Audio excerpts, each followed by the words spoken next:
Hello guys, class 12th का कोई भी वीडियो रिलीज़ नहीं हुआ तो आज मैंने ये पहले बोला भी था मैंने आपसे कि मैं डबल फर्टिलाइजेशन आपको पढ़ाऊँगी जो वेरी इंपॉर्टेंट है।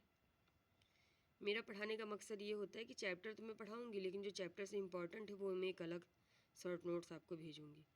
तो ये वही है, दोहरा निषेचन देख लीजिए, जिसे इंग्लिश में डबल फर्टिलाइजेशन बोलते हैं। आवृत बीजों में पराग नलिका द्वारा एक कोशिका के जीवद्रव में 2 नर युग्मक अवमुक्त या फ्री किए जाते हैं। पराग नलिका से, ये तो आप जानते, पराग नलिका से ही नर युग्मक निकलता है। इनमें से एक नर युग्मक अंड कोशिका की ओर गति करता है और केंद्रक के साथ संलयित हो जाता है। अंड कोशिका के केंद्रक के साथ होता है संलयित, जिसमें युग्मक संलयन पूर्ण कर लेता है और फिर एक द्विगुणित कोशिका बनाता है जिसको हम युग्मनज कहते हैं। ये लिखा हुआ है, देख लीजिए। और ये देख लीजिए, नर युग्मक रिलीज होते हैं दोनों, एक गति करता है अंड कोशिका की तरफ, दोनों संलयित हो जाते हैं, फिर एक रचना बनती है युग्मनज या द्विगुणित कोशिका।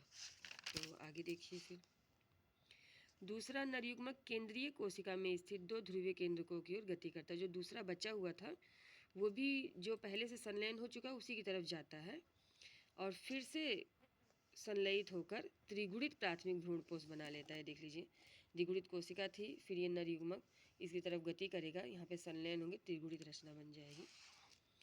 चूँकि इस भ्रूणकोश में 2 नर युग्मक मिलकर और प्लस एक अंड कोशिका मिलकर 3 अगुणित केंद्रक की रचना करते हैं, इसलिए यह त्रिसंलयन भी कहलाता है।